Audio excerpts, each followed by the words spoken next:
प्रक्रिया फिल्टर करने का काम कर रहा है, अपग्रेड करने का काम कर रहा है, विसंगतियों को दूर करने का काम कर रहा है, वोटर लिस्ट को सही करने का काम कर रहा है। बहरहाल आगे बढ़ते हैं और बात उत्तराखंड की करते हैं। यह खबर बहुत ध्यान से देखिएगा क्योंकि देवभूमि की डेमोग्राफी चेंज हो रही है। उत्तराखंड की डेमोग्राफी में बदलाव को लेकर एक और चौंकाने वाला खुलासा हुआ है। उत्तराखंड के सीमाई और जंगली इलाकों में सुनियोजित तरीके से बाहरी मुस्लिम गुर्जरों की घुसपैठ कराई जा रही है।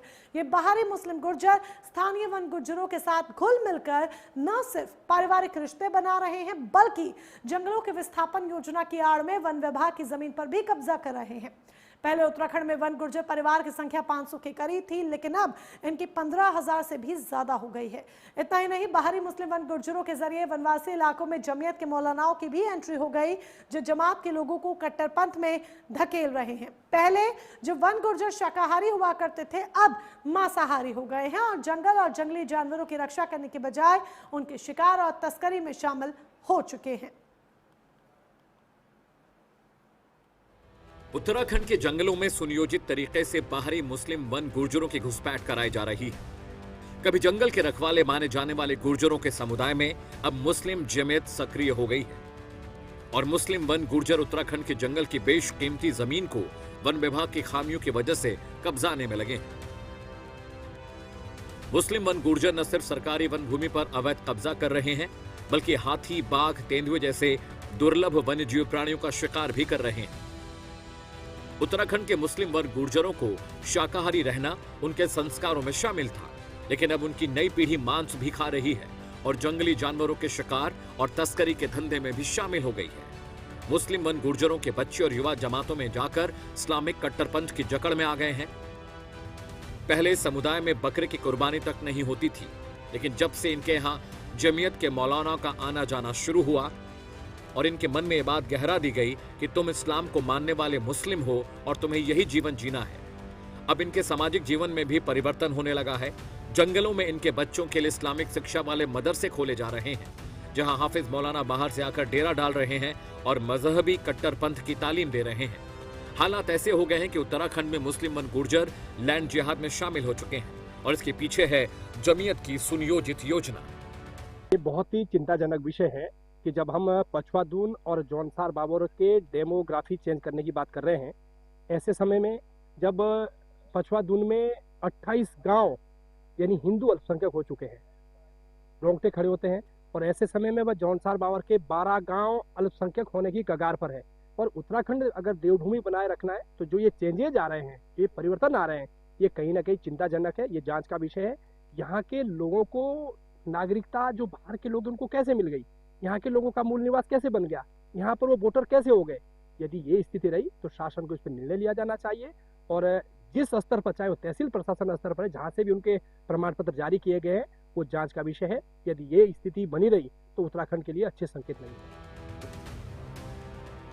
उत्तराखंड के जिम कॉर्बेट और राजाजी टाइगर रिजर्व से वन गुर्जरों को बाहर निकालकर बसाने के काम में इस समुदाय के हिमाचल, कश्मीर और यूपी के मुस्लिम वर्ग गुर्जरों ने जमात के साथ मिलकर सुनियोजित तरीके से अपनी बसावट भी कर ली है। ये चौंकाने वाला खुलासा विस्थापन से पहले हुए सर्वे और आज इनकी संख्या से तुलना करने पर हुआ है। वन गुर्जरों को लेकर 1998 में हुए सर्वे में सिर्फ 512 परिवारों के नाम ही सामने आए थे, लेकिन बाद में ये तादाद बढ़कर 5000 से ज्यादा हो गई। इतना ही नहीं, मुस्लिम वर्ग गुर्जर सरकारी खामियों का फायदा उठाकर जमीन भी कब्जा करने लगे हैं। जंगल में विस्थापन के आड़ में बाहरी मुस्लिम वन गुर्जरों ने बड़े पैमाने पर उत्तराखंड के जंगलों से बाहर और अंदर घुसपैठ कर ली। ऐसे भी सबूत मिले हैं कि इनकी पत्नियों के पति भी बदलते रहे और उनके बच्चे भी, और वे वन भूमि से विस्थापित होने का दावा करने लगे। उत्तराखंड में हर परिवार को विस्थापित होने के लिए 1 हेक्टेयर जमीन और करीब 4.5 लाख रुपए की धनराशि मिली।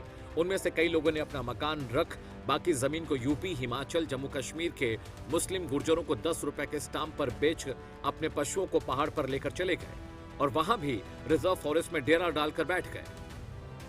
अब पहाड़ी जंगलों में भी बाहर के मुस्लिम गुर्जर पहुंचने लगे हैं, वहां भी मदरसे खोलकर बैठ गए हैं। वन विभाग से मिली जानकारी के मुताबिक हजारों हेक्टेयर जमीन पर मुस्लिम वन गुर्जरों ने कब्जा कर लिया है और इनकी संख्या भी 15,000 से ज्यादा हो गई है।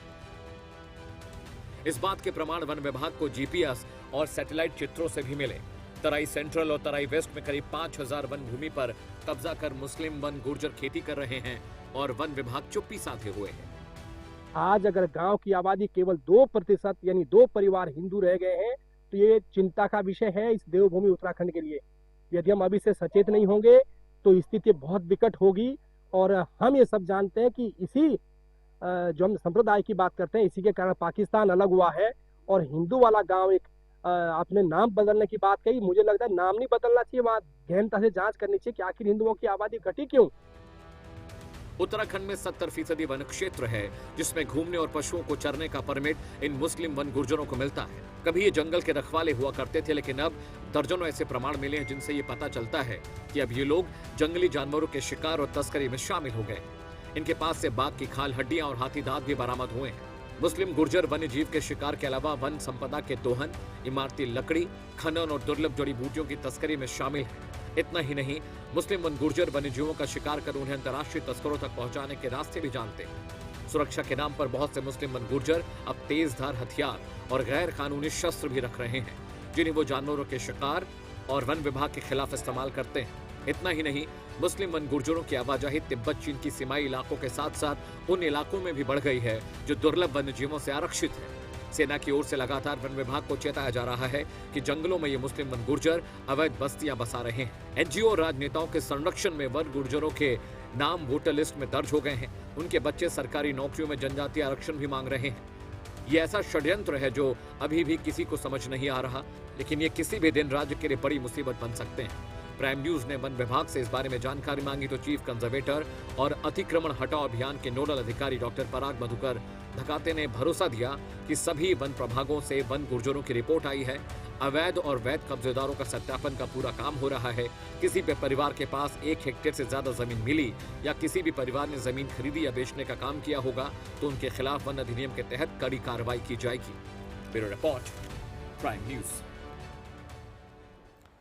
तो कानूनी कार्रवाई की बात भी यहाँ पर कही जा रही है और हमने आपको दिखाया कि कैसे देवभूमि में डेमोग्राफी धीरे धीरे चेंज हो रही है, इसके पीछे असल वजह क्या है और कैसे ये बदलाव देखने को मिल रहा है। बहरहाल इस पर कार्रवाई की बात भी हो रही है। और आज बियॉन्ड हेडलाइंस में मेरे साथ इसी के साथ बस इतना ही। कल इसी समय फिर होगी आपसे मुलाकात, तब तक के लिए नमस्कार।